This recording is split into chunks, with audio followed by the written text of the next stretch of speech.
यशोवाणी दिवाळी अंक 2025 साठी मी सुषमा वैद्य वाचत आहे लेख ज्याचं शीर्षक आहे सुख क्षणिक का शाश्वत. सुख म्हणजे नक्की काय असतं? मोठा गहन प्रश्न आहे हा. आत्ताच्या काळात कोणाही घरातल्या 50 आणि त्याच्या वरच्या बायकांना हा प्रश्न विचारला तर त्या म्हणतील, अहो हा काय प्रश्न आहे का? तारप्रवाहावरची लोकप्रिय मालिका आहे ती नित्या. तिला आता तर परत घरात स्थान मिळवायचं आहे.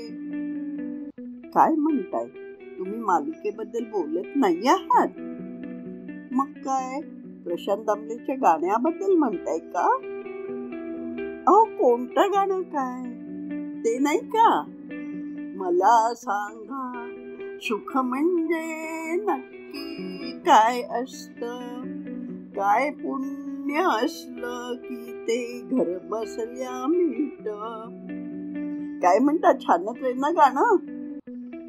असं जर सुख घर बसल्या सहज मिळत असलं तर जगातलं सगळं दुःखच नाहीसं होईल. तुकाराम महाराज म्हणतात, सुख पाहता जबा पाडे, दुःख पर्वता एवढे. तुकाराम महाराजांसारख्या संतांनी हे सांगितलेलं आहे. म्हणजे खरं म्हणजे भिंग घेऊनच शोधायला हवं सुख. एकंदर काय सुख म्हणजे नक्की काय असतं हा एक गहन प्रश्न आहे, ज्याचं उत्तर प्रत्येकाला स्वतःला शोधावं लागतं. तुमच्यासाठी सुख कशात आहे हे तुम्हीच ठरवायचं आहे.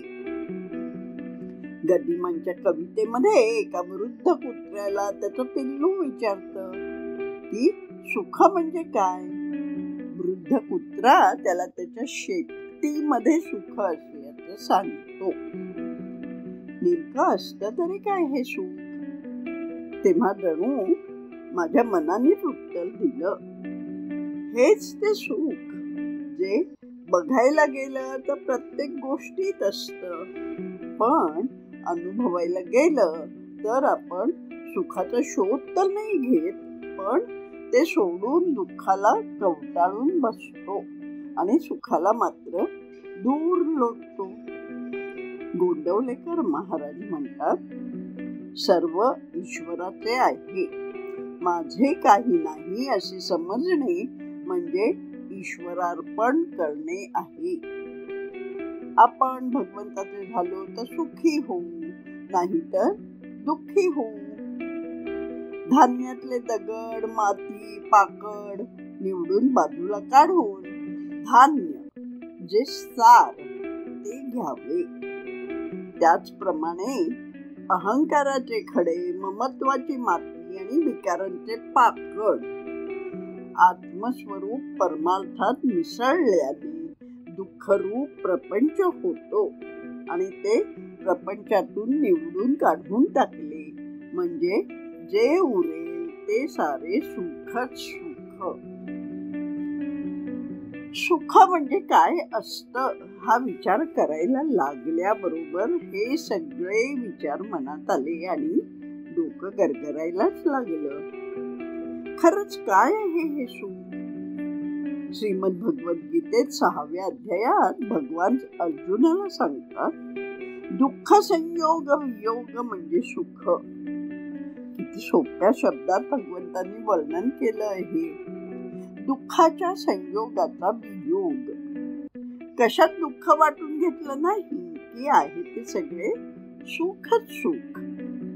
म्हणजे कोणती एखादी गोष्ट हवी वाटली आणि ती मिळाली म्हणजे ही सुख, आणि नाही मिळाली म्हणजे ही सुखच. कारण दुःखाच्या संयोगाचा वियोग करायचा आहे. जमेल का असं वागायला? शुभस्य शीघ्रम. उद्यापासून प्रयत्न करूया, सुरुवात करूया. नाही उद्यापासून नाही, शुभस्य शीघ्रम म्हणजे आज आत्ताच या क्षणापासून. खरंच सुख म्हणजे नक्की काय असतं याच्यावर विचार करायला लागलं आणि सुख भेटणार आता आपल्याला या विचाराने माझ्या मनात आलं, सुखी मी सुखी मी सुखी मी सुखी मी. तेवढ्यात आवाज आला, अगं घरात बसलेली आहेस, बाहेर पावसात थोडीच गेली आहेस, ओली कशी होशील? उगीच केवढ्यानी सुखी मी म्हणते आहेस. अहो, ओली नाही म्हणून सुखी म्हणजे ड्राय असं नव्हे, तर आनंदी आनंदगडे इकडे तिकडे चोहीकडे म्हणजे सगळीकडे आनंद अशी स्थिती झाली पाहिजे असं मी आत्ताच ठरवलंय. आणि सुख हे मान्यवर असतं म्हणून लगेच म्हटलं की सुखी मी सुखी मी सुखी मी सुखी मी. सृष्टी शून्यापासून निर्माण झाली. आपली ही मूळ स्थिती तीच आहे. म्हणून आपण शून्याकडे जाण्याचा प्रयत्न करावा, म्हणजेच स्वानंदात स्वस्थ राहावे. पण ते आपल्या हातून होत नाही. कर्म करीतच राहावे असे वाटते. प्रपंचाची दगदग झाली म्हणजे आपण दूर जाऊन बसतो, पण मनाची तळमळ जर त्यामुळे नाहीशी झाली नाही तर काय उपयोग? याकरता मनाची स्वस्थता कशाने येईल ते पहावे. सुख म्हणजे आनंद कोणाला नको आहे? आपल्याला आनंद हवा आहे खरा, परंतु तो मिळवण्यासाठी जे करायला पाहिजे ते आपण करत नाही. नोकरी नको आणि खायला हवं, हे कसं शक्य आहे? खरोखर प्रपंचाच्या या अगणित उपाधीतून सुटून जो स्वास्थ्याकडे जातो तो धन्यच होय. मनाच्या विरुद्ध गोष्टी झाल्या की लगेच आपल्या आनंदात बिघाड येतो, आपण दुःखी होतो. याकरता आपल्या इच्छेविरुद्ध घडलं तरी माझं स्वास्थ्य बिघडणार नाही इकडे पहावे. म्हणजे काय? थोडक्यात संत व्हायला पाहिजे. पण हे आपल्यासारख्या सामान्यांना शक्य आहे का? सुख म्हणजे नक्की असतं तरी काय हे शब्दात सांगायला तर सोपंच आहे, पण सुखी होणं, नित्य सुख मिळवणं म्हणजेच आनंद स्वरूप होणं. आणि त्यासाठी गोंदवलेकर महाराज म्हणतात त्याप्रमाणे आपल्या मनात इच्छाच न येणं हे काही आपल्यासारख्यानं शक्य नाही. कारण इच्छा या आपल्या मनामध्ये आपोआपच निर्माण होतात. पण मला असं वाटतं की आपण एक करू शकतो.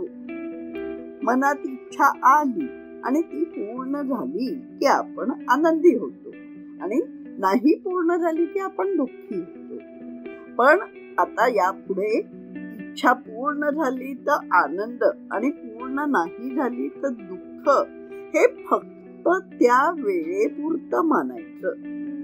अति आनंद नको, अति दुःख नको. म्हटलंच आहे, अति सर्वत्र वर्जये. पूर्ण झाली म्हणून अति आनंदाने कित्येक दिवस मी कसं हे केलं हा अभिमान अंगी येऊ द्यायचा नाही. तर अपूर्ण राहिली तर आपले प्रयत्न काहीतरी कमी पडले असणार हे लक्षात घेऊन जास्त जोमाने प्रयत्न करायचे. नुसतंच त्या दुःखाने दुःखी होऊन वाईट वाटून घेत दिवस घालवायचे नाही. म्हणजे हळूहळू आपल्याला आनंद गवसेल. दुःख कमी झालं की सुख.